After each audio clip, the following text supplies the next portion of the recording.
اور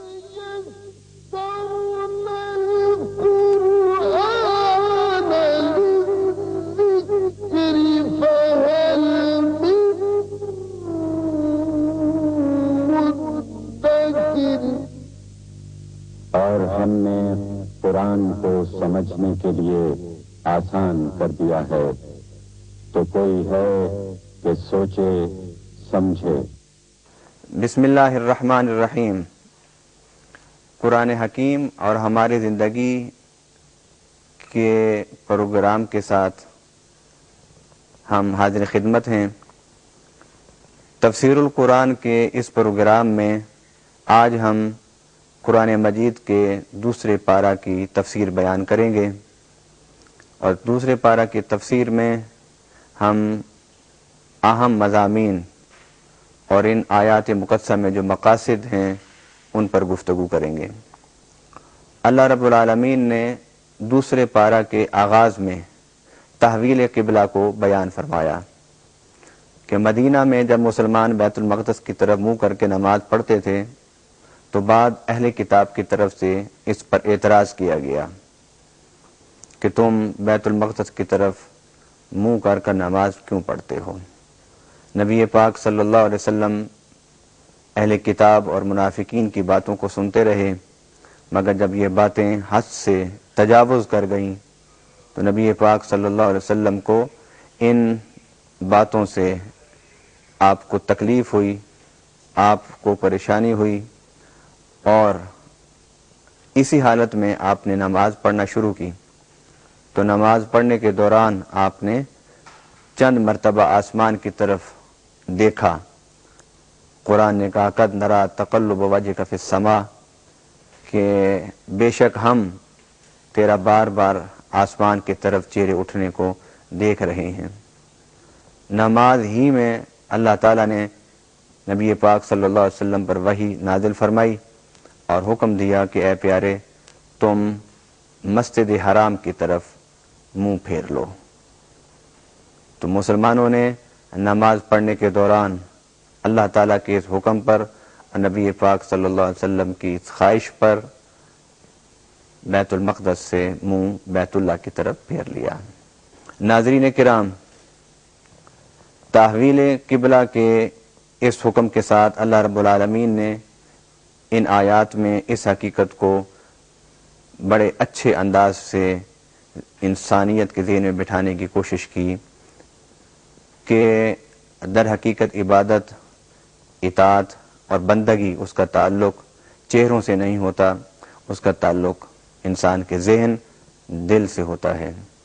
گویا تم نے اپنا چہرہ تو اللہ تعالیٰ کی گھر کی طرف پھیر لیا، مگر اس سے زیادہ اہم بات وہ یہ ہے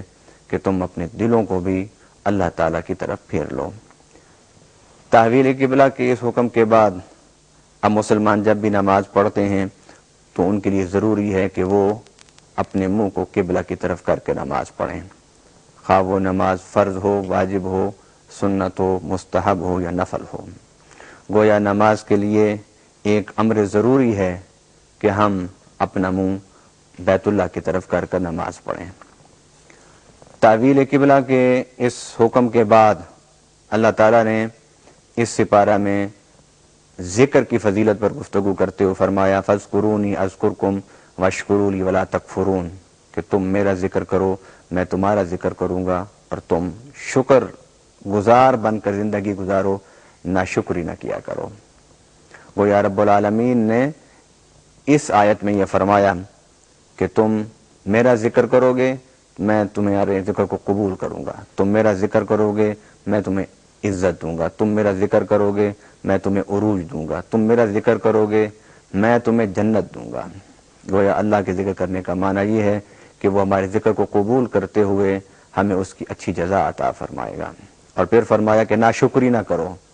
ناشکری نہیں کرنی چاہیے، کیونکہ رب العالمین نے فرمایا لئن شکرتم لازیدنکم ولئن کفرتم ان عذابی لشدید، کہ اگر تم شکر کرو گے تو ہم اپنی نعمتوں کو بڑھائیں گے، اور اگر تم ناشکری کرو گے تو پھر ہمارا عذاب بڑا سخت ہے۔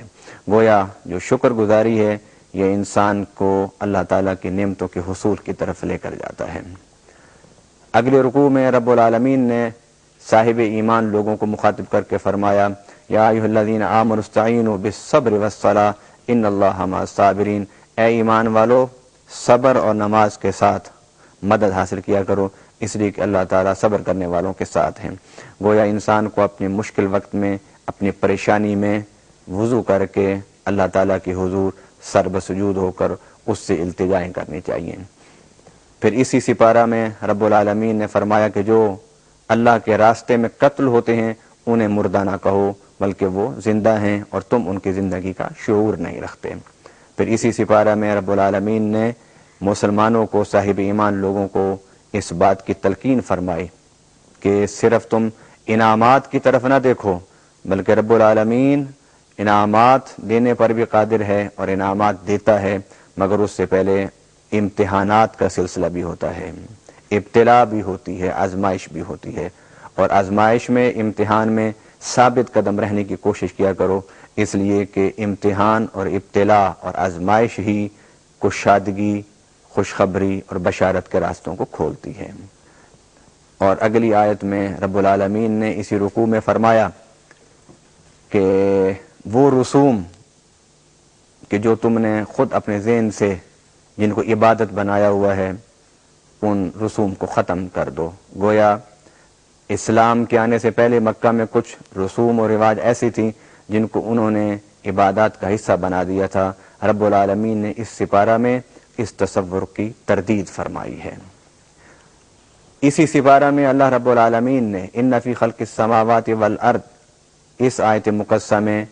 کائنات پر گفتگو کرتے ہوئے کہ دیکھو ہم نے آسمان پیدا کیے، ہم نے زمین پیدا کی، یہ دن اور رات کے اختلاف کو دیکھو، یہ کبھی دن اور کبھی رات، اس کو دیکھو، آسمان کے ستاروں کو دیکھو، چاند کو دیکھو، سورج کی گردش کو دیکھو، موسموں کے تغیر و تبدل کو دیکھو، یہ بادلوں کا آنا جانا دیکھو، ان سے بارش کا برسنا دیکھو۔ یہ ساری چیزیں بیان کرنے کے بعد فرمایا کہ لآیات لقوم یعقلون، کہ یہ جو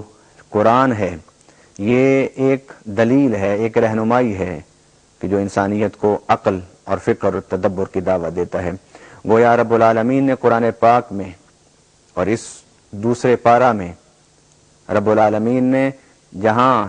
تحویل قبلہ کی بات کی ہے، ذکر کی بات کی ہے، شہداء کی بات کی ہے، مشکلات و آزمائش کی بات کی ہے، صفا اور مروہ کی بات کی ہے، توبہ کی بات کی ہے، تو اس کے مان بعد رب العالمین نے تفکر اور تدبر کی دعوت دی ہے۔ گویا اسلام ایک مسلمان کو بالخصوص اور پوری انسانیت کو بالعموم تفکر اور تدبر کی دعوت دیتا ہے۔ اور قرآن پاک میں اللہ رب العالمین نے فرمایا کہ قرآن پاک کو اگر سمجھنا چاہتے ہو، قرآن پاک کی حقیقت کو جاننا